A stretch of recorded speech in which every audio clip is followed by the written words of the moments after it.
ਤੇ ਇਹ ਮੁੱਲਾ ਮੁਲਾਇਮ ਸਿੰਘ ਯਾਦਵ ਜਿਹੜਾ ਉਸ ਟਾਈਮ ਦਾ ਉੱਥੇ ਚੀਫ ਮਿਨਿਸਟਰ ਸੀ, ਇਹਨਾਂ ਨੇ ਉੱਥੇ ਅੰਧਾਧੁੰਦ ਗੋਲੀਆਂ ਚਲਾਈਆਂ। ਜਿਹੜੇ ਜ਼ਖਮੀ ਹੋਏ ਉਹਨਾਂ ਦਾ ਕੋਈ ਪਤਾ ਹੀ ਨਹੀਂ ਹੈ, ਔਰ सरजू नदी तक लाल कर दी इन्होंने लोगों ने खून बहा करके हिंदुओं का। सारिਆਂ ਦੀ अरेस्ट नहीं सी हुई, सानू उस टाइम के उपर नहीं सी अरेस्ट किया गया, ਅਸੀਂ पहुँच गए ਸੀਗੇ ਉੱਥੇ। ਤੁਹਾਡੀ ਅਰੈਸਟਾਂ ਵੀ ਪਈਆਂ, ਇਹ ਸਿਆ ਵੀ ਤੁਸੀਂ ਸ਼ਰੀਰਾਂ ਤੇ ਸਿਆ ਵੀ, ਤੇ ਇਹਦੇ ਵਿੱਚ ਤੁਸੀਂ ਕਾਂਗਰਸ ਦੀ ਭੂਮਿਕਾ ਕਿੱਦਾਂ ਲੱਭਦੇ? ਉਦੋਂ ਕਾਂਗਰਸ ਦੀ ਸੈਂਟਰ ਦੀ ਸਰਕਾਰ ਸੀ, ਤੁਸੀਂ ਆਪ ਦੱਸਿਆ। ਮੰਨ ਲਓ ਮੈਂ ਬੀਜੇਪੀ ਵਾਲਾ ਨਾ ਹੁੰਦਾ, ਭਗਵਾਨ ਰਾਮ ਦਾ ਕੰਮ ਹੁੰਦਾ ਤਾਂ ਮੈਂ ਘਰ ਛੱਡ ਕੇ ਬੈਠਾ ਹੁੰਦਾ। ਤੁਸੀਂ ਗੱਲ ਗੋਲਮੋਲ ਕਰ ਰਹੇ ਹੋ। ਅਸੀਂ ਤਾਂ ਇਹ ਪੁੱਛਿਆ ਕਿ ਬਿਲਕੁਲ ਕਲੀਅਰ ਹਾਂ ਕਿ ਨਰਸਿਮਹਾ ਰਾਵ और कांग्रेस के बहुत वड्डे वड्डे लीडर भी चाहते सी कि मंदिर बने। ओके, गिल रोड के उपर पन्ना लाल पकौड़े वाले आ, ओम प्रकाश जी, हाँ जी हाँ जी, ये भी साडे नाल सीगे। अच्छा, ये भी इस मुहिम च शामिल, इस मुहिम च शामिल सीगे, ये भी बजनौर जेल च सीगे। अच्छा, और सानू ये पकौड़े भी बना करके खुआया करते सी। इन्होंने ना स्कूल दे विच इस तरह ही बोल दिता, बच्चा बच्चा राम का, जन्मभूमि के काम का, राम लला हम आएंगे, मंदिर वही बनाएंगे। और जी दूसरे दिन मैनू जोसफ स्कूल की प्रिंसीपल ने बुला लिया। वो कहते जी तुहाडे बच्चे तो कॉमनल भाषा का इस्तेमाल करते हैं, कहते जी असी तो इस तरह तो साडे तो स्कूल का एटमोसफेयर खराब होएगा। मैं कहा जी तुसीं इन्हां जी हुणे ही सर्टिफिकेट दिओ मैनू।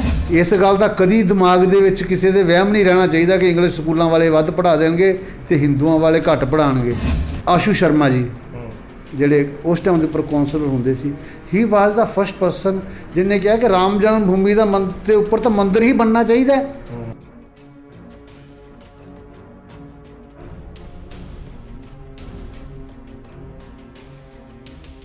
ਜਾਨੀ ਤੇ ਅਸੀਂ ਦੇਖ ਰਹੇ ਦਰਸ਼ਕਾਂ ਦਾ ਸਵਾਗਤ ਹੈ। ਦੋਸਤੋ, ਅੱਜ ਅਸੀਂ ਬੈਠੇ ਹਾਂ ਲੁਧਿਆਣਾ ਦੇ ਵਿੱਚ ਤੇ ਗੱਲ ਕਰਨ ਜਾ ਰਹੇ ਹਾਂ ਕਿ 5 ਅਗਸਤ, ਜੀ ਹਾਂ 5 ਅਗਸਤ ਨੂੰ ਜਿਹੜਾ ਭਾਰਤੀ ਪਰੰਪਰਾ ਦਾ, ਭਾਰਤੀ ਸਮਾਜ ਦਾ ਇੱਕ ਬਹੁਤ ਹੀ ਵੱਡਾ ਉਤਸਵ, ਇੱਕ ਦੀਵਾਲੀ ਵਰਗਾ ਇੱਕ ਹੋਰ ਉਤਸਵ ਬਣ ਸਕਦਾ, ਬਣਨ ਜਾ ਰਿਹਾ। ਬਲਕਿ ਕਿਉਂਕਿ ਜਿਨ੍ਹਾਂ ਕਰਕੇ ਅਸੀਂ ਦੀਵਾਲੀ ਮਨਾਉਂਦੇ ਹਾਂ, ਸਾਡਾ ਸਭ ਤੋਂ ਮੇਨ ਉਤਸਵ ਹੈਗਾ ਸ਼੍ਰੀ ਰਾਮ ਚੰਦਰ ਜੀ, ਜਿਹੜੇ ਬਨਵਾਸ ਤੋਂ ਆਏ ਸੀ, ਅਤੇ ਉਹਨਾਂ ਨੂੰ ਉਹ ਜਿਹੜਾ ਹੈਗਾ ਉਹਨਾਂ ਦਾ ਮੰਦਿਰ ਬਣਨ ਜਾ ਰਿਹਾ ਅਯੋਧਿਆ ਨਗਰੀ 'ਚ, ਜਿਹੜਾ ਕਿ ਲਗਭਗ 492 ਸਾਲਾਂ ਬਾਅਦ ਫਾਈਨਲੀ ਇਹ ਦਿਨ ਆ ਰਿਹਾ ਹੈ। ਤੇ ਇਹ ਦਿਨ ਕਿਸੇ ਦੀਵਾਲੀ ਤੋਂ ਘੱਟ ਨਹੀਂ ਹੋਏਗਾ ਤੇ ਬਹੁਤ ਸਾਰੇ ਲੋਕਾਂ ਦੀ ਇੱਕ ਖੁਸ਼ੀ ਹੈ, ਪੂਰੇ ਭਾਰਤ ਦੇ ਵਿੱਚ ਖੁਸ਼ੀ ਹੈ, ਹਰ ਸਮਾਜ ਦੇ ਲੋਕਾਂ ਦੇ ਵਿੱਚ ਖੁਸ਼ੀ ਹੈ। ਇਹਦੇ ਵਿੱਚ ਅਸੀਂ ਇਹਨੂੰ ਕਿਸੇ ਇੱਕ ਸਮਾਜ ਦਾ ਨਹੀਂ ਕਹਿ ਸਕਦੇ, ਪੂਰੀ ਭਾਰਤੀ ਪਰੰਪਰਾ, ਪੂਰੇ ਭਾਰਤੀ ਲੋਕਾਂ ਦਾ ਇਸ ਦਿਨ ਹੋਏਗਾ।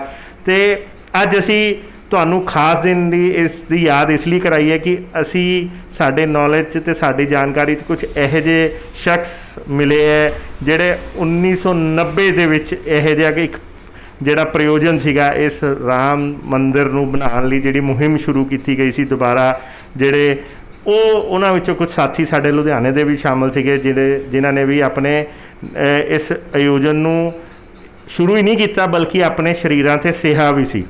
ਅਯੋਧਿਆ ਦੇ ਵਿੱਚ ਜਾ ਕੇ ਜਦੋਂ ਇਹ ਸਾਰਾ ਪ੍ਰਯੋਜਨ ਹੋ ਰਿਹਾ ਸੀਗਾ, ਮੁਹਿੰਮ ਚਲਾਈ ਗਈ ਸੀ। ਅਤੇ ਆਓ ਅਸੀਂ ਤੁਹਾਨੂੰ ਵੀ ਮਿਲਾਉਂਦੇ ਹਾਂ। ਅਤੇ ਇਹ ਹੈਗੇ ਸਾਡੇ ਨਾਲ ਬੈਠੇ ਹੈ OP ਭਾਰਦਵਾਜ ਜੀ। ਅਤੇ ਆਓ ਦੋਸਤੋ OP ਭਾਰਦਵਾਜ ਜੀ ਨਾਲ ਤੁਹਾਨੂੰ ਮਿਲਾਉਂਦੇ ਹਾਂ ਅਤੇ ਗੱਲਬਾਤ ਕਰਦੇ ਹਾਂ ਕਿ ਕੀ ਹੋਇਆ, ਕਿੱਦਾਂ ਹੋਇਆ, ਅਤੇ ਜਾਣਦੇ ਹਾਂ। ਨਮਸਕਾਰ ਜੀ। ਨਮਸਕਾਰ ਜੀ।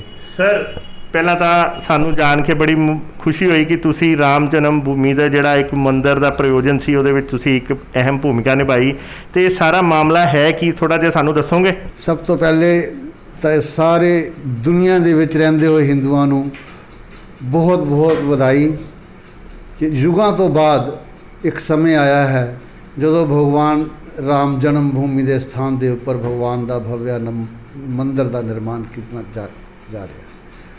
ਉਹ ਤਰੀਕ 5 ਅਗਸਤ ਹਜ਼ਾਰਾਂ ਦੀਵਾਲੀਆਂ ਵਰਗੀ ਇੱਕ ਦੀਵਾਲੀ ਹੈ। ਪਤਾ ਨਹੀਂ ਕਿੰਨੇ ਲੋਕਾਂ ਨੇ ਇਸ ਰਾਮ ਜਨਮ ਭੂਮੀ ਨੂੰ ਆਜ਼ਾਦ ਕਰਾਉਣ ਵਾਸਤੇ ਆਪਣੀਆਂ ਕੁਰਬਾਨੀਆਂ ਦਿੱਤੀਆਂ, ਆਪਣੇ ਜੀਵਨ ਦੇਤੇ। ਅੱਜ ਇਹ ਸਮੇਂ ਆਇਆ, ਇਹ ਸਾਡੀ ਜਨਰੇਸ਼ਨ ਦੀ ਖੁਸ਼ਕਿਸਮਤੀ ਹੈ ਕਿ ਅਸੀਂ ਆਪਣੇ ਜੀਵਨ ਦੇ ਵਿੱਚ ਜੋ ਥੋੜ੍ਹਾ ਬਹੁਤ ਸੰਘਰਸ਼ ਕੀਤਾ ਉਹਦਾ ਫਲ ਸਾਡੇ ਸਾਹਮਣੇ ਹੀ ਅਸੀਂ ਆਪਣੇ ਜੀਵਨ ਦੇ ਵਿੱਚ ਹੀ ਦੇਖ ਪਾਏ। ਔਰ ਬਹੁਤ ਹਸਤੀਆਂ ਜਿਨ੍ਹਾਂ ਨੇ ਇਹਦੇ ਵਿੱਚ ਬਹੁਤ ਕੰਮ ਕੀਤਾ ਅੱਜ ਉਹ ਸਾਡੇ ਵਿੱਚ ਨਹੀਂ ਰਹੇ, ਪਰ ਉਹਨਾਂ ਦੀ ਆਤਮਾ ਨੂੰ ਵੀ ਸ਼ਾਂਤੀ ਮਿਲੇਗੀ ਕਿ ਜਿਸ ਕੰਮ ਨੂੰ ਉਹਨਾਂ ਨੇ ਸ਼ੁਰੂ ਕੀਤਾ ਸੀ, ਅੱਜ ਇਸ ਦੇਸ਼ ਦੀ ਕੋਰਟ ਨੇ ਇਸ ਦੇਸ਼ ਦੇ ਲੋਕਾਂ ਦੀ ਆਸਥਾ ਨੂੰ ਧਿਆਨ ਦੇ ਵਿੱਚ ਰੱਖਦਿਆਂ ਹੋਇਆਂ ਉਸ ਜਗ੍ਹਾ ਦੇ ਉੱਪਰ ਭਗਵਾਨ ਦਾ ਭਵਯ ਨਿਰਮਾਣ ਵਾਸਤੇ ਸਾਨੂੰ ਆਦੇਸ਼ ਦਿੱਤਾ ਔਰ ਵਿਦਨ ਦਾ ਫਰੇਮਵਰਕ ਆਫ ਦਾ ਕੰਸਟੀਟਿਊਸ਼ਨ ਹਿੰਦੁਸਤਾਨ ਦੇ ਅੰਦਰ ਭਗਵਾਨ ਰਾਮ ਦਾ ਵਿਸ਼ਾਲ ਮੰਦਰ ਬਣਨ ਜਾ ਰਿਹਾ ਹੈ। 5 ਅਗਸਤ ਵਾਸਤੇ ਤੁਹਾਨੂੰ ਸਭ ਨੂੰ ਬਹੁਤ ਬਹੁਤ ਵਧਾਈ। ਤੇ ਭਾਰਦਵਾਜ ਜੀ, ਸਾਨੂੰ ਇਹ ਦੱਸੋਗੇ ਕਿ ਤੁਸੀਂ ਇਸ ਮੁਹਿੰਮ ਦੇ ਵਿੱਚ, ਇਹ ਜਿਹੜੀ ਮੁਹਿੰਮ ਚੱਲੀ ਸੀ, ਤੁਸੀਂ ਇਹਦੇ ਵਿੱਚ ਕਿੱਦਾਂ ਜੁੜੇ ਸੀ? ਸਰ 1988 ਦੀ ਗੱਲ ਹੈ। ਉਸ ਟਾਈਮ ਦੇ ਉੱਪਰ ਮੈਂ ਲੁਧਿਆਣਾ ਦਿਹਾਤੀ ਦੇ ਵਿੱਚ ਭਾਰਤੀ ਜਨਤਾ ਯੁਵਾ ਮੋਰਚਾ ਦਾ ਅਧਿਕਸ਼ ਹੋਇਆ ਕਰਦਾ ਸੀ। ਵਿਸ਼ਵ ਹਿੰਦੂ ਪ੍ਰੀਸ਼ਦ ਵੱਲੋਂ ਇਹ ਸਿਸਟਮ ਬਣਾਇਆ ਗਿਆ ਕਿ ਰਾਮ ਜਨਮ ਭੂਮੀ ਦਾ ਜਿਹੜਾ ਹੈ ਅੰਦੋਲਨ ਹੈ, ਸਾਡੀ ਇਸ ਜਨਮ ਭੂਮੀ ਦੇ ਉੱਪਰ ਮਸਜਿਦ ਦਾ ਨਿਰਮਾਣ ਕੀਤਾ ਗਿਆ ਹੋਇਆ ਹੈ ਔਰ ਉਸ ਮਸਜਿਦ ਦੇ ਵਿੱਚ ਕਦੀ ਕਿਸੇ ਨੇ ਪੂਜਾ ਪਾਠ ਨਹੀਂ ਕੀਤਾ।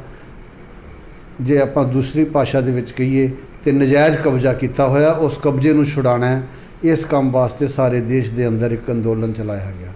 ਉਸ ਅੰਦੋਲਨ ਦੀ ਅਗਵਾਈ ਮਾਨਯ ਅਸ਼ੋਕ ਸਿੰਘਲ ਜੀ, ਲਾਲ ਕ੍ਰਿਸ਼ਨ ਅਡਵਾਨੀ ਜੀ ਇਹ ਕਰ ਰਹੇ ਸੀਗੇ।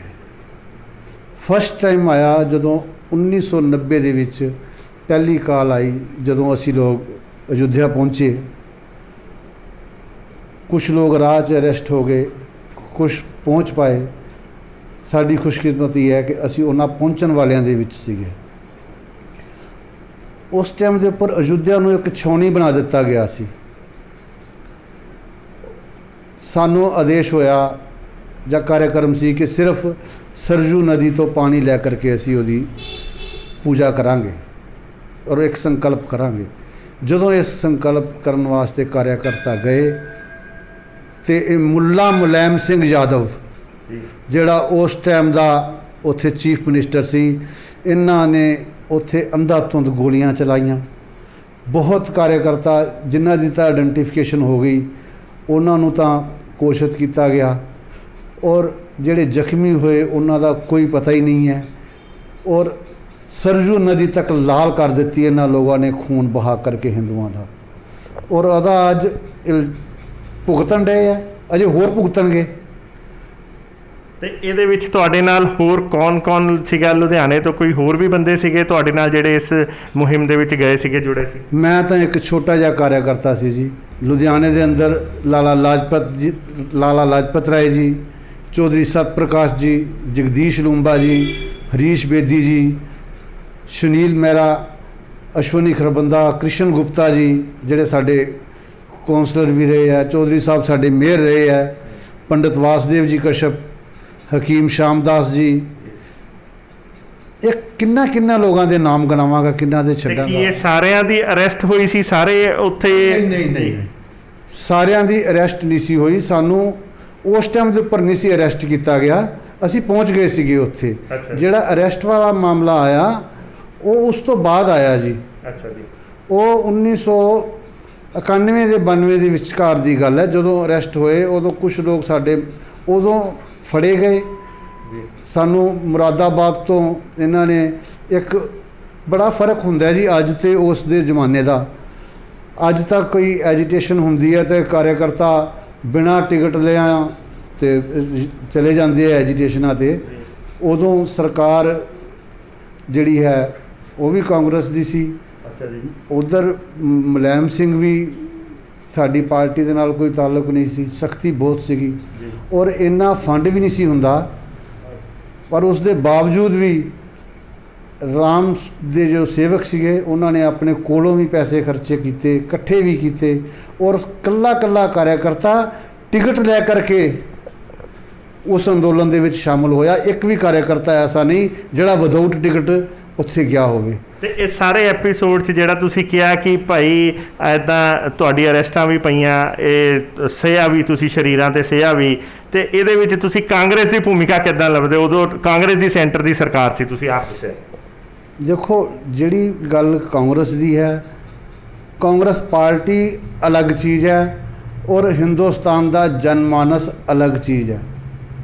ਤੁਸੀਂ ਕਹਿਣਾ ਕੀ ਚਾਹੁੰਦੇ? ਮੈਂ ਇਹ ਕਹਿਣਾ ਚਾਹੁੰਦਾ ਕਿ ਇਹ ਜਿਹੜੀ ਮੰਦਰ ਦਾ ਨਿਰਮਾਣ ਸੀ ਜਾਂ ਮੰਦਰ ਦੇ ਪ੍ਰਤੀ ਸ਼ਰਧਾ ਸੀ, ਭਗਵਾਨ ਰਾਮ ਦੇ ਪ੍ਰਤੀ ਸ਼ਰਧਾ ਸੀ, ਇਹਦੇ ਵਿੱਚ ਕੋਈ ਕਾਂਗਰਸੀ, ਕੋਈ ਬੀਜੇਪੀ, ਕੋਈ ਕਮਿਊਨਿਸਟ ਨਹੀਂ ਸੀ। ਅੱਛਾ।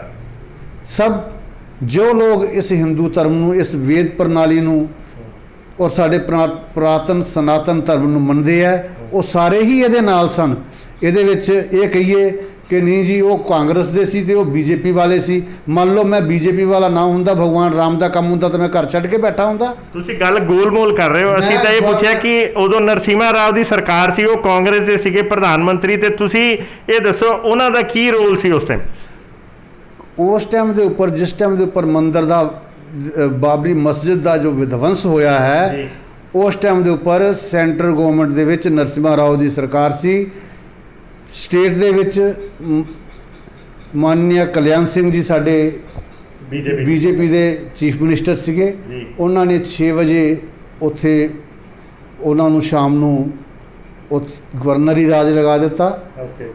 ਔਰ 6 ਵਜੇ ਤੋਂ ਬਾਅਦ ਜਿਹੜਾ ਅੱਜ ਅਸੀਂ ਦੇਖਦੇ ਹਾਂ ਉੱਥੇ ਬਣਿਆ ਹੋਇਆ, ਜਿਹੜਾ ਆਪਾਂ ਕਹਿੰਦੇ ਆ ਕਿ ਟੈਂਟ ਦੇ ਵਿੱਚ ਭਗਵਾਨ ਦਾ ਬਣਾਇਆ, ਤਾਂ ਉਹ ਨਰਸਿਮਹਾ ਰਾਮ ਦੀ ਸਰਕਾਰ ਦੇ ਵਿੱਚ ਹੀ ਬਣਿਆ ਨਾ ਜੀ। ਮਤਲਬ ਨਰਸਿਮਹਾ ਰਾਓ ਜੀ, ਮੈਂ ਬਿਲਕੁਲ ਕਲੀਅਰ ਹਾਂ ਕਿ ਨਰਸਿਮਹਾ ਰਾਓ ਔਰ ਕਾਂਗਰਸ ਦੇ ਬਹੁਤ ਵੱਡੇ ਵੱਡੇ ਲੀਡਰ ਵੀ ਚਾਹੁੰਦੇ ਸੀ ਕਿ ਮੰਦਿਰ ਬਣੇ। ਇਹ ਮੰਦਿਰ ਬਣੇ, ਬਟ ਕੁਝ ਲੋਕ ਜਿਹੜੇ ਕਾਂਗਰਸ ਦੇ ਵਿੱਚ ਇਟਲੀ ਦਾ ਚਸ਼ਮਾ ਲਾ ਕਰਕੇ ਇਸ ਦੇਸ਼ ਨੂੰ ਦੇਖਦੇ ਆ, ਉਹ ਇਸ ਦੇਸ਼ ਦੀ ਆਤਮਾ ਨੂੰ ਨਹੀਂ ਦੇਖ ਪਾਣਗੇ। ਨਾ ਉਹਨਾਂ ਨੂੰ ਇਹ ਦੇਸ਼ ਨਜ਼ਰ ਆਣਾ ਹੈ। ਇਹ ਦੇਸ਼ ਉਹਨਾਂ ਕਾਂਗਰਸੀਆਂ ਨੂੰ, ਉਹਨਾਂ ਇਸ ਦੇਸ਼ ਵਾਸੀਆਂ ਨੂੰ ਨਜ਼ਰ ਆਣਾ ਹੈ ਜਿਨ੍ਹਾਂ ਦੇ ਕੋਲ ਇਟਲੀ ਵਾਲਾ ਚਸ਼ਮਾ ਨਹੀਂ ਹੈਗਾ। ਤੇ ਇੱਕ ਹੋਰ ਚੀਜ਼ ਦੱਸੋ ਜੀ, ਫਿਰ ਤਾਂ ਤੁਸੀਂ ਇਸ ਮੁਹਿੰਮ ਦੀ ਸ਼ਹਾਦਤ ਵੀ ਦਿੱਤੀਆਂ, ਤੁਸੀਂ ਇਹਦੇ ਵਿੱਚ ਮੁਹਿੰਮ 'ਚ ਸਿਆ ਵੀ ਹੈ, ਤੇ ਫਿਰ ਤਾਂ ਹੋ ਸਕਦਾ ਹੈ 5 ਅਗਸਤ ਨੂੰ ਤੁਸੀਂ ਵੀ ਕੀ ਉੱਥੇ ਜਾ ਰਹੇ ਹੋ? ਨਹੀਂ, ਐਸਾ ਨਹੀਂ ਹੈ। ਕਰੋਨਾ ਦਾ ਟਾਈਮ ਹੈ, ਉਹ ਇਹਦੇ ਵਿੱਚ ਤਾਂ ਸਾਰੀ ਦੁਨੀਆ ਨੂੰ ਹੀ ਆਉਣਾ ਚਾਹੀਦਾ, ਔਰ ਕਿਸੇ ਨੂੰ ਸਪੈਸ਼ਲ ਬੁਲਾਉਣ ਦੀ ਗੱਲ ਨਹੀਂ ਹੈ।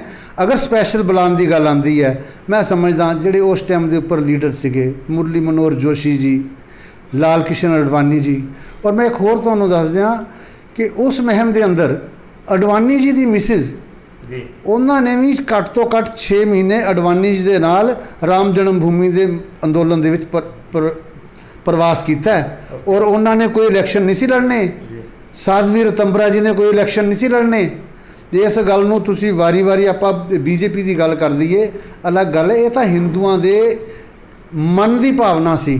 ਫਿਰ ਜੇ ਹਿੰਦੂਆਂ ਦੇ ਮਨ ਦੀ ਭਾਵਨਾ ਸੀ ਤੇ ਕੀ ਰੀਜ਼ਨ ਹੈ ਕਿ ਮੋਦੀ ਸਰਕਾਰ ਨੇ ਜਿਹੜੇ ਵੀ ਲੋਕੀ ਬਾਬਰੀ ਮਸਜਿਦ ਨੂੰ ਢਾਣ ਦੇ ਵਿੱਚ ਜਿਨ੍ਹਾਂ ਦਾ ਨਾਮ ਆਇਆ, ਉਹਨਾਂ ਨੂੰ ਉਸ ਤੋਂ ਲਿਸਟ ਤੋਂ ਬਾਹਰ ਰੱਖ ਦਿੱਤਾ, ਤੇ ਜਦ ਕਿ ਜਿਹੜੇ 2 ਕੋਠਾਰੀ ਬ੍ਰਦਰਸ ਦੀ ਡੈਥ ਹੋਈ ਸੀ ਉਹਨਾਂ ਦਾ ਨਾਮ ਉਸ ਸੂਚੀ 'ਚ ਸ਼ਾਮਲ ਹੈ, ਜਿਹੜੇ 200 ਦੀ ਲਿਸਟ ਜਾਰੀ ਹੋਈ ਹੈ 5 ਅਗਸਤ ਨੂੰ, ਉਹਨਾਂ ਦੇ ਪਰਿਵਾਰ ਨੂੰ ਇਨਵੀਟੇਸ਼ਨ ਹੈਗਾ, ਤੇ ਨਾ ਤੁਹਾਡੇ ਅਡਵਾਨੀ ਜੀ ਨੂੰ ਹੈ, ਨਾ ਸੁਸ਼ਮਾ ਜੀ ਨੂੰ ਹੈ, ਨਾ ਮੁਰਲੀ ਮਨੋਹਰ ਜੋਸ਼ੀ ਜੀ ਨੂੰ ਹੈ, ਤੇ ਨਾ ਸਾਡੇ ਓਪੀ ਭਾਰਦਵਾਜ ਜੀ ਨੂੰ ਹੈ। ਤੇ ਫਿਰ ਇਹ ਰੀਜ਼ਨ ਕੀ ਹੈ? ਦੇਖੋ, ਇਹ ਤਾਂ ਵਿਸ਼ਾ ਸਰਕਾਰ ਦਾ ਹੈ, ਉਹਨਾਂ ਨੇ ਦੇਖਣਾ, ਪਰ ਸਾਡੀ ਮਨ ਦੀ ਭਾਵਨਾ ਜ਼ਰੂਰ ਹੈ ਕਿ ਜਿਹੜੇ ਉਹ ਅੱਜ ਕੁਛ ਤਾਂ ਲੋਕ ਸਾਡੇ ਵਿੱਚ ਰਹੇ ਹੀ ਨਹੀਂ ਜੀ। ਅਸ਼ੋਕ ਸਿੰਘਲ ਜੀ ਦਾ ਬਲੀਦਾਨ ਕੌਣ ਭੁੱਲ ਸਕਦਾ ਜੀ? ਜਿਹੜੇ ਬੱਚੇ ਉਹਨਾਂ ਨੂੰ ਤਾਂ ਬੁਲਾਣਾ ਚਾਹੀਦਾ। ਮੈਂ ਮੇਰੇ ਮਨ ਦੀ ਇੱਛਾ ਹੈ ਕਿ ਉਹ ਲੋਕ ਜਿਹੜੇ ਰਾਮ ਜਨਮ ਭੂਮੀ ਅੰਦੋਲਨ ਦੇ ਵਿੱਚ ਸਿੱਧੇ ਸਕਰੀਆ ਸੀ, ਜਿਨ੍ਹਾਂ ਦੇ ਮਾਰਗਦਰਸ਼ਨ ਦੇ ਵਿੱਚ ਦੇਸ਼ ਦੇ ਕਰੋੜਾਂ ਕਾਰਿਆਕਰਤਾਵਾਂ ਨੇ ਕੰਮ ਕੀਤਾ, ਉਹਨਾਂ ਲੋਕਾਂ ਨੂੰ ਜ਼ਰੂਰ ਬੁਲਾਉਣਾ ਚਾਹੀਦਾ ਹੈ। ਔਰ ਇਹ ਉਹਨਾਂ ਨੂੰ, ਮੈਨੂੰ ਨਹੀਂ ਪਤਾ ਸਰਕਾਰ ਨੇ ਬੁਲਾਇਆ ਕਿ ਨਹੀਂ ਬੁਲਾਇਆ। ਜੇ ਨਹੀਂ ਬੁਲਾਇਆ ਤਾਂ ਦੁਬਾਰਾ ਸੋਚਣਾ ਚਾਹੀਦਾ ਕਿ ਇਹਨਾਂ ਲੋਕਾਂ ਦੇ ਬਦੌਲਤ ਹੀ ਤਾਂ ਅੱਜ ਇੱਥੇ ਹਾਂ। ਮੈਂ ਇੱਕ ਛੋਟੀ ਜਿਹੀ ਨਾ ਸਟੋਰੀ ਨਹੀਂ ਹੈ, ਗੱਲ ਸੁਣਾਉਣਾ ਚਾਹੁੰਦਾ ਕਿ ਇੱਕ ਬਹੁਤ ਬੜਾ ਪੇੜ ਹੈ, ਤੁਸੀਂ ਕਹਿ ਲਓ ਕਿ ਵੱਟ ਵ੍ਰਿਕਸ਼ ਦਾ ਹੈ, ਜਿਹੜਾ ਕਿ ਇੱਕ ਕੁਲਹਾੜੇ ਦੇ ਨਾਲ ਨਹੀਂ ਟੁੱਟ ਸਕਦਾ। ਔਰ ਇਹ ਤੈਅ ਕੀਤਾ ਜਾਂਦਾ ਕਿ ਇਸ ਵ੍ਰਿਕਸ਼ ਨੂੰ ਤੋੜਨਾ ਹੈ। ਪਹਿਲਾ ਬੰਦਾ ਉੱਠਦਾ, ਉਹ 10 ਕੁਲਹਾੜੇ ਮਾਰਦਾ, ਬੰਦਾ ਥੱਕ ਜਾਂਦਾ, ਦੂਜਾ ਆਉਂਦਾ, ਤੀਜਾ ਆਉਂਦਾ, ਕਰਦਿਆਂ 2000 ਵਾਲਾ ਬੰਦਾ ਆਉਂਦਾ, ਔਰ ਉਦੋਂ ਤੱਕ ਉਹ ਵ੍ਰਿਕਸ਼ ਗਿਰਨ ਦੇ ਕਗਾਰ 'ਤੇ ਸੀ, ਔਰ ਆ ਕੇ ਕੁਲਹਾੜਾ ਮਾਰਦਾ ਅਤੇ ਵ੍ਰਿਕਸ਼ ਗਿਰ ਜਾਂਦਾ। ਅਗਰ ਉਹ ਇਹ ਸੋਚੇ ਕਿ ਮੈਂ ਇਸ ਵ੍ਰਿਕਸ਼ ਨੂੰ ਗਿਰਾ ਦਿੱਤਾ, ਤਾਂ ਇਹ ਉਹਦੀ ਸੋਚ ਹੋ ਸਕਦੀ ਹੈ।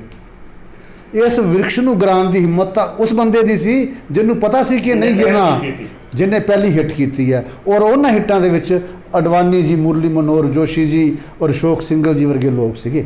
ਤੇ ਇੱਕ ਹੋਰ ਚੀਜ਼ ਦੱਸੋ, ਜਿਹੜਾ ਤੁਸੀਂ ਕਿਹਾ ਕਿ ਤੁਹਾਡੇ ਲੋਕਾਂ ਦੀ ਅਰੈਸਟ ਪਈ, ਤੇ ਅਰੈਸਟ ਕਰਕੇ ਤੁਹਾਨੂੰ ਕਿੱਥੇ ਰੱਖਿਆ ਗਿਆ ਸੀਗਾ?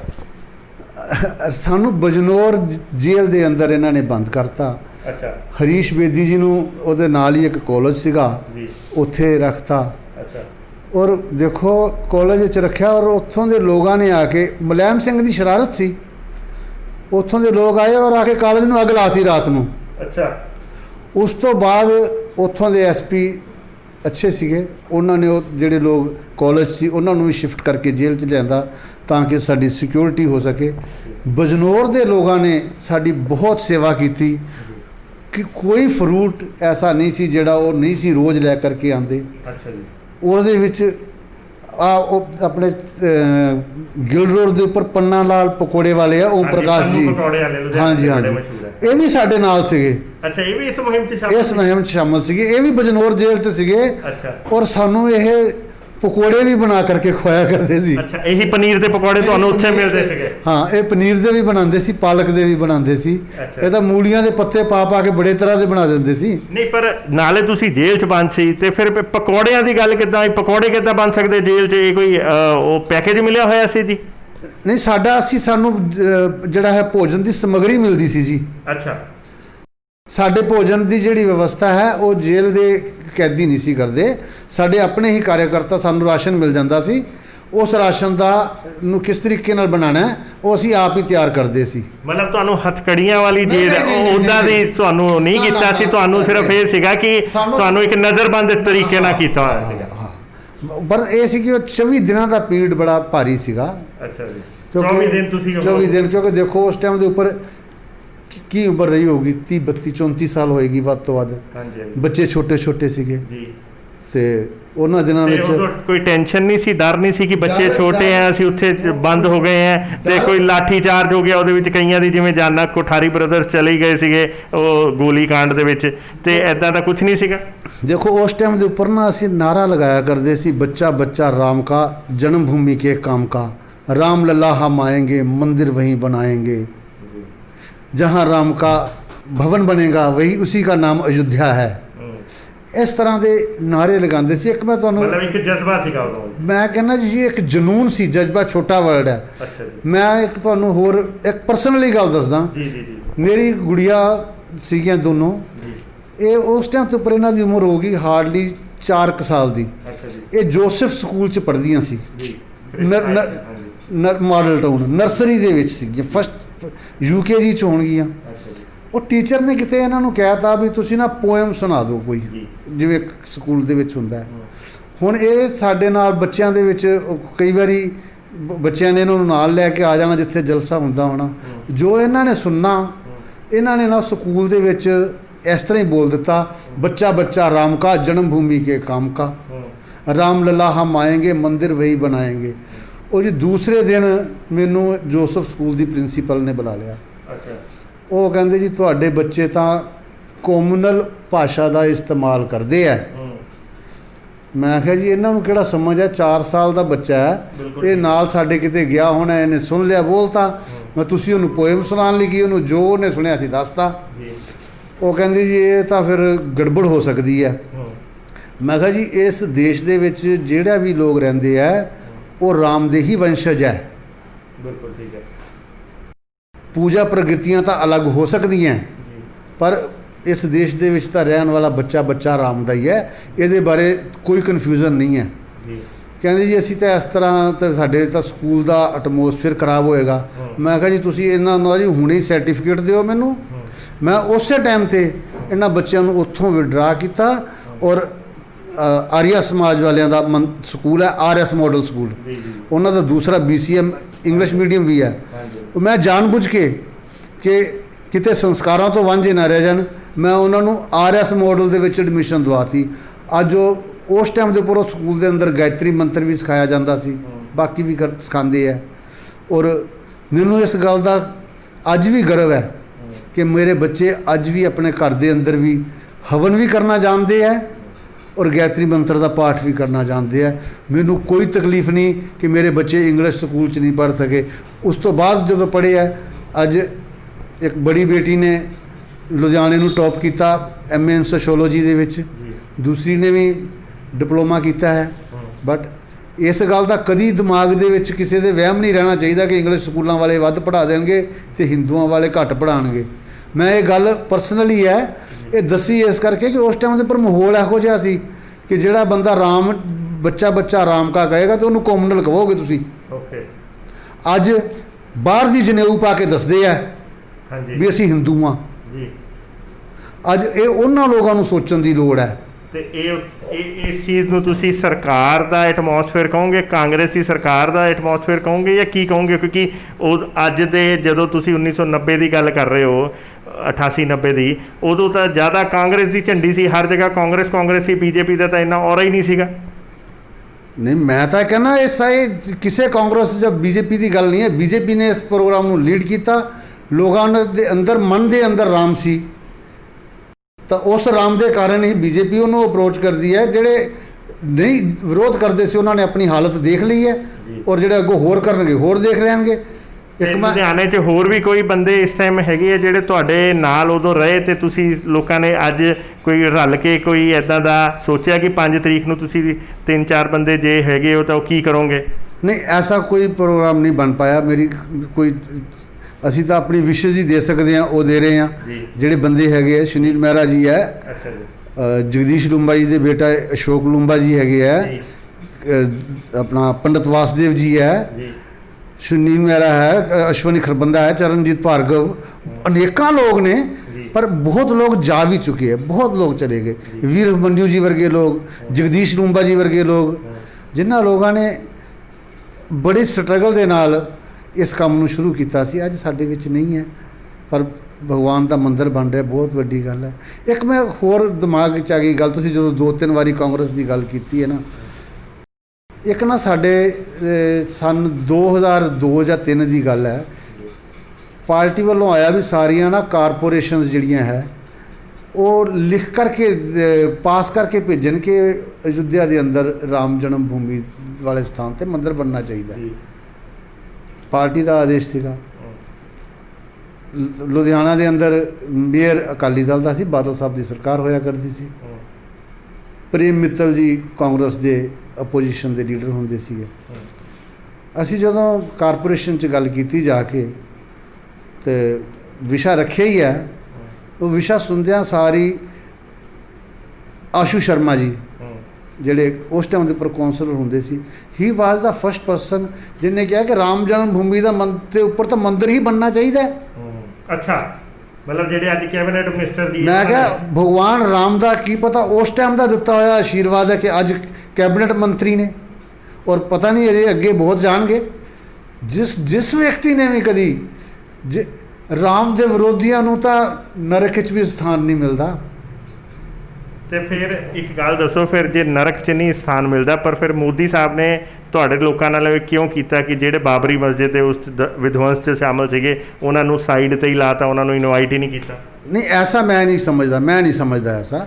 ਮੋਦੀ ਜੀ ਵੀ ਉਸ ਟਾਈਮ ਦੇ ਉੱਪਰ ਅਡਵਾਨੀ ਜੀ ਦੇ ਰਥਵਾਨ ਸੀਗੇ। ਉਸ ਰੱਥ ਦੀ ਜਿਹੜੀ ਯਾਤਰਾ ਦੀ ਸਾਰੀ ਯੋਜਨਾ ਸੀ ਉਹ ਮੋਦੀ ਜੀ ਦੇ ਕੋਲ ਹੀ ਸੀ। ਮਤਲਬ ਅਗਰ ਅਸੀਂ ਉਸ ਟਾਈਮ ਦੇ ਨਾਲ ਉਸ ਵਕਤ ਕਿਹਾ ਕਰਦੇ ਸੀਗੇ ਕਿ ਮੋਦੀ ਜੀ ਅਡਵਾਨੀ ਜੀ ਦੇ ਰਥਵਾਨ ਹੈ। ਉਸ ਰੱਥ ਦਾ ਸੰਚਾਲਨ ਮੋਦੀ ਜੀ ਨੇ ਕੀਤਾ ਸੀ। ਮੋਦੀ ਜੀ ਵਰਗਾ ਤਾਂ ਵਿਅਕਤੀ ਇਸ ਦੇਸ਼ ਦਾ ਸੁਭਾਗਿਆ ਹੈ ਕਿ ਮਿਲਿਆ ਹੈ। ਅਗਰ ਕਿਸੇ ਨੂੰ ਨਹੀਂ ਬੁਲਾਇਆ ਜਾਂ ਕੋਈ ਐਸਾ ਹੈ, ਮੇਰੇ ਕੋਲ ਜਾਣਕਾਰੀ ਨਹੀਂ ਹੈ, ਪਰ ਮੇਰੀ ਆਤਮਾ ਅੱਜ ਵੀ ਇਹ ਮੰਨਦੀ ਹੈ ਕਿ ਜਿਹੜੇ ਅਧਿਕਾਰੀਆਂ ਨੇ ਜਿਨ੍ਹਾਂ ਲੋਕਾਂ ਦੀ ਮਾਰਗਦਰਸ਼ਨ ਦੇ ਵਿੱਚ ਕੰਮ ਕੀਤਾ ਉਹਨਾਂ ਨੂੰ ਜ਼ਰੂਰ ਬੁਲਾਇਆ ਜਾਊਗਾ। ਐਸੀ ਕੀ ਗੱਲ ਹੈ। ਠੀਕ ਹੈ, ਭਗਵਾਨ ਰਾਮ ਦੇ ਉਸ ਉਪਲਕਸ਼ ਦੇ ਵਿੱਚ ਖੁਸ਼ੀ ਹੈ। ਹਾਂ, ਸਾਨੂੰ ਖੁਸ਼ੀ ਔਰ ਆਸ ਵੀ ਹੈ ਕਿ ਅਗਰ ਬਾਈ ਚਾਂਸ ਇਨਵੀਟੇਸ਼ਨ ਨਹੀਂ ਮਿਲਿਆ ਤਾਂ ਭੇਜ ਦੇਣਗੇ, ਉਹਦੇ ਵਿੱਚ ਕੀ ਗੱਲ ਹੈ। ਐਸਾ ਨਹੀਂ ਹੈ। ਅਸੀਂ ਇਹ ਤਾਂ ਮੰਨਿਆ ਕਿ ਜਿਹੜੇ RSS ਦੇ ਤੇ ਜਿਹੜੇ ਭਾਰਤੀ ਜਨਤਾ ਪਾਰਟੀ ਦੇ ਜਿਹੜੇ ਵਰਕਰ ਰਹੇ ਆ, ਜਿਹੜੇ ਤੁਸੀਂ ਜਿਹੜੀ ਪਿਓਰਿਟੀ ਸ਼ੁੱਧਤਾ ਦੀ ਗੱਲ ਕੀਤੀ ਹੈ, ਉਹ ਤਾਂ ਕਦੀ ਇਨਵੀਟੇਸ਼ਨ ਤੇ ਉਹਦੀ ਗੱਲ ਹੀ ਨਹੀਂ ਕਰਦੇ, ਉਹ ਤਾਂ ਆਪ ਹੀ ਪੈਦਲ ਹੀ ਨਿਕਲ ਜਾਂਦੇ ਸੀ ਜਾਂ ਟਿਕਟ ਲੈ ਕੇ ਨਿਕਲ ਜਾਂਦੇ ਸੀ। ਤੇ ਕੀ ਤੁਸੀਂ ਜਾਓਗੇ? ਨਹੀਂ, ਜੋ ਮਾਹੌਲ ਐਸਾ ਹੈ ਕਿ ਕਰੋਨਾ ਦੇ ਕਾਰਨ ਕਿ ਕਿਸੇ ਨੂੰ ਕੋਈ ਪਰੇਸ਼ਾਨੀ ਨਾ ਆਵੇ, ਕੋਈ ਕਾਰਜਕਰਤਾ ਬਿਮਾਰ ਨਾ ਹੋ ਜਾਣ, ਇਸ ਕਰਕੇ ਜਿਸ ਟਾਈਮ ਦੇ ਉੱਪਰ ਕਰੋਨਾ ਤੋਂ ਫ੍ਰੀ ਹੋਵਾਂਗੇ, ਕਰੋਨਾ ਤੋਂ ਦੇਸ਼ ਮੁਕਤ ਹੋ ਜਾਂਦਾ ਹੈ, ਅਸੀਂ ਬਿਲਕੁਲ ਦਰਸ਼ਨ ਕਰਨ ਜਾਵਾਂਗੇ। ਮਨ ਦੀ ਬਹੁਤ ਇੱਛਾ ਹੈ। ਮੈਂ ਤਾਂ ਚਾਹੁੰਦਾ ਕਿ ਹੋ ਸਕਦਾ ਹੈ ਕਿ ਆਹ ਵਾਲੀ ਦੀਵਾਲੀ ਅਯੁੱਧਿਆ ਦੇ ਅੰਦਰ ਹੀ ਮਨਾਈਏ। ਧੰਨਵਾਦ, ਥੈਂਕ ਯੂ, ਧੰਨਵਾਦ। ਤੇ ਦੋਸਤੋ, ਇਹ ਸੀਗੇ OP ਭਾਰਦਵਾਜ ਜੀ, ਜਿਨ੍ਹਾਂ ਨੇ ਆਪ ਆਪਣੇ ਦੱਸਿਆ ਆਪਣਾ ਐਕਸਪੀਰੀਅੰਸ ਦੱਸਿਆ ਕਿ ਕਿੱਦਾਂ ਉਹ ਵੀ ਸ਼ਾਮਲ ਸੀਗੇ ਰਾਮ ਜਨਮ ਭੂਮੀ ਦੇ ਜਿਹੜੇ ਇਸ ਮੁਹਿੰਮ ਦੇ ਵਿੱਚ, ਔਰ ਕਿੱਦਾਂ ਇਹਨਾਂ ਨੇ ਆਪ ਸਹੀ ਵੀ ਹੈ ਤੇ ਇਹਨਾਂ ਨੇ ਹੋਰ ਵੀ ਲੋਕਾਂ ਦੇ ਨਾਮ ਦੱਸੇ ਹੈ। ਅਸੀਂ ਟਾਈਮ ਟੂ ਟਾਈਮ ਤੁਹਾਨੂੰ ਉਹਨਾਂ ਦੇ ਵੀ ਕੋਸ਼ਿਸ਼ ਕਰਾਂਗੇ ਕਿ ਉਹਨਾਂ ਦੇ ਨਾਲ ਵੀ ਗੱਲਬਾਤ ਕਰਾਈਏ ਤੇ ਤੁਹਾਨੂੰ ਦੱਸੀਏ ਕਿ ਕਿੱਦਾਂ ਇਹ ਰਾਮ ਜਨਮ ਭੂਮੀ ਦਾ ਜਿਹੜਾ ਸੁਪਨਾ ਸਾਕਾਰ ਹੋਣ ਜਾ ਰਿਹਾ ਹੈ ਤੇ ਇੰਡੀਆ ਦੇ ਵਿੱਚ ਦੀਵਾਲੀ ਵਰਗਾ ਉਤਸਵ ਮਨਾਇਆ ਜਾਏਗਾ ਇਸ ਦਿਨ। ਜੇ ਕੋਵਿਡ ਨਹੀਂ ਹੁੰਦਾ ਤਾਂ ਸ਼ਾਇਦ ਇੱਦਾਂ ਵਿਸ਼ਾਲ ਸਮਾਗਮ ਹੁੰਦਾ ਕਿ ਪੂਰੀ ਦੁਨੀਆ ਦੇਖਦੀ, ਪਰ ਹਜੇ ਵੀ ਸਾਨੂੰ ਉਮੀਦ ਹੈ ਕਿ ਮੋਦੀ ਜੀ ਜਿਹੜਾ ਕਿ ਆਪਣੇ ਕਿਸੇ ਸਮਾਗਮ ਨੂੰ ਕਿਸੇ ਨਾ ਕਿਸੇ ਤਰੀਕੇ ਨਾਲ ਹਾਈਟੈਕ ਕਰ ਲੈਂਦੇ ਤੇ ਇਹਨੂੰ ਜ਼ਰੂਰ ਕਰਨਗੇ। ਪਰ ਸਾਡੀ ਇਹਨਾਂ ਦੀ ਇੱਕ ਮੰਗ ਜ਼ਰੂਰ ਅਸੀਂ ਉਹਨਾਂ ਦੇ ਅੱਗੇ ਰੱਖ ਰਹੇ ਹਾਂ ਆਪਣੇ ਚੈਨਲ ਥਰੂ ਕਿ ਜਿਹੜੇ ਬੰਦਿਆਂ ਨੇ ਉਦੋਂ ਇਹ ਕੀਤਾ ਸੀਗਾ, ਮੁਹਿੰਮ 'ਚ ਪਾਰਟਿਸਿਪੇਟ ਕੀਤਾ ਸੀ, ਇਹ ਸਾਰਿਆਂ ਨੂੰ ਇਨਵੀਟੇਸ਼ਨ ਜ਼ਰੂਰ ਮਿਲੇ। ਦੇਖਦੇ ਰਹੋ, ਬਨੇ ਰਹੋ ਜਨ ਹਿਤੈਸ਼ੀ। ਧੰਨਵਾਦ।